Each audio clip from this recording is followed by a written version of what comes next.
Okay, so classes are completed for many of the PG aspirants and many of them are ready for their first reading and some are ready for revisions as well. So you will be thinking, okay, let's work hard, let's smart work and let's study for 12 to 14 hours practice tests and also do MCQ modules. So you will have high chances of getting a PG seat no matter what. Is that it? That's what your mentors and also the professors telling you? Then why are the 80% of the PG aspirants who work so hard are not getting a PG seat? Okay, working hard, smart working, practicing MCQ modules, having determination, goal, zeal, everything should be there. But more than that, there are three things which are much more important than them and most of the people doesn't talk about it. Even the toppers, even the coaching institutes or the professors do not tell about these three things, but I'll be telling you all of them which you really needed it and which will really help you right from the beginning of your preparation. But before I tell all that, did you subscribe to my channel Dr. JTM? If not, do subscribe and also click that bell icon so that you won't miss any video from me, and also watch this video till the very end. This will be really helpful for you, and with no delay, let's begin it.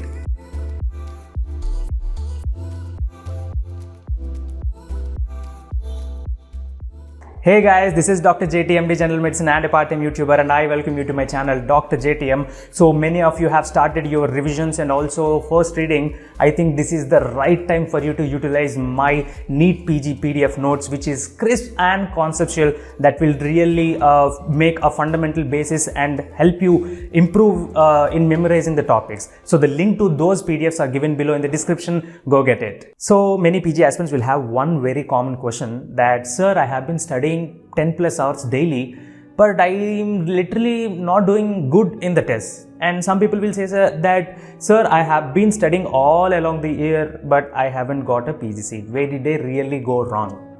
To be frank, you did no wrong. Only thing that you haven't adapted is these three things. First thing, discipline. Most of the PG aspirants lack discipline. Do you agree with me?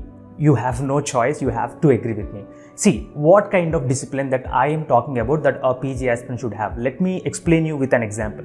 So there are people who will wake up at 6 a.m. and study, and there are people who wake up at 11 and 12 p.m. and study. See, those people who are waking up at 11 and 12 will study till night 3 and 4, and they say they are being productive. But according to me, if someone asks, who will be more productive, the ones who wake up in the morning and have a proper study schedule till night, or those people who wake up at 11 and 12 and study till night 3-4? According to me, the people who wake up in the morning will have more productivity. According to me, those people who wake up early in the morning will have more productivity. See, most of the night owls will not agree with this point that I am saying, but I have tried both of them, and let me tell you this. So if a person who wakes up at 6 o'clock daily and he is starting his study hour by 7 o'clock and continues that till 1, like you all, before you go for lunch, you have almost completed 6 hours of study time, and you go for lunch and take a nap and you come back and study at 2 or 3 and go for another 3-hour session till 6. See, you have almost completed 9 hours of study time, because if you wanted to study 10 to 12 hours in a day, you have almost completed 90% of your portion. And if you wanted to continue later from 6 p.m. to somewhere around 11 or 12 p.m. before your bedtime, if you just give 3 hours of time to study, you are doing more than what you have planned. That's like 10 to 12 hours of study time and being productive. But a person who wakes up at 11 or 12 or somewhere around 10 and wants to start studying till afternoon or evening, he will be completing only 6 to 7 hours by the time he reaches night. Now what happens is that the level of productivity will slowly decrease by the time of the night, because post lunch you might feel relaxed or you might take the night as granted, and the brain also becomes slower during the nights. Okay, how strongly you say that I am very much active during nights, maybe 2 or 3. No, the level of memory or the level of activeness of the brain will slowly fade away. How much ever you study, it won't go inside. So the productivity will actually slope down. I feel early in the morning, the level of activeness that our brain will have is tremendously amazing, because sometimes you'll run like a horse, that your brain will run like a horse. It will complete the topics just in a brink of a second. So that activeness will be there in the morning, but even though these people who are waking up at 6 a.m., even though they slow down at the nights, that doesn't really matter to them because they have already completed the stipulated topics or the time that they wanted to study, or they have studied according to the plan that they have scheduled for that day. But having this ability to wake up daily at a particular time, that is early in the morning at 6 a.m., is really difficult. That's when the concept of disciplining your body and mind will come.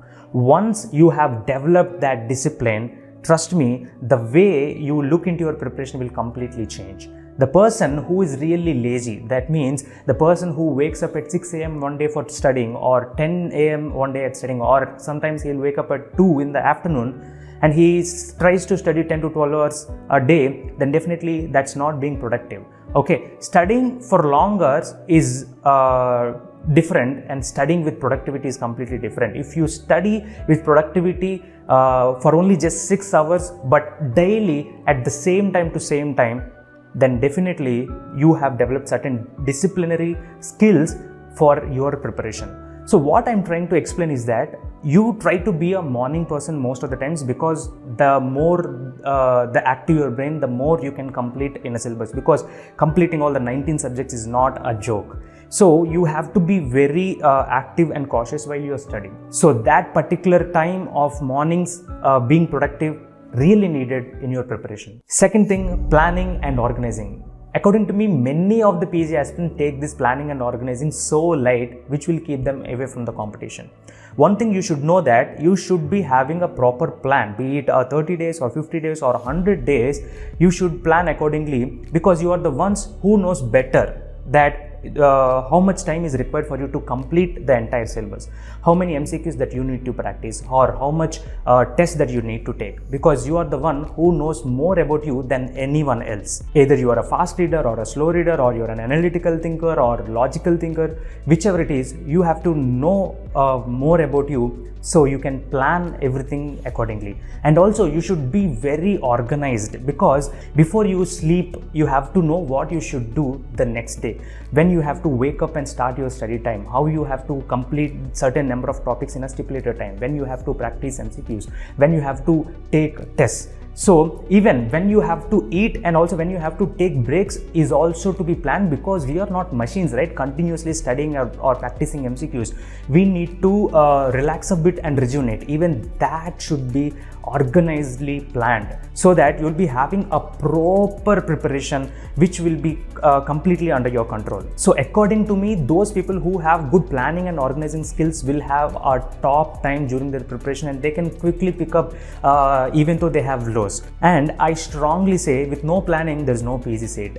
Planning is really everything, not just PG seat, but also in your life. Third thing, self-control. One of the biggest thing every PG aspirants lacking is self-control over your body and mind.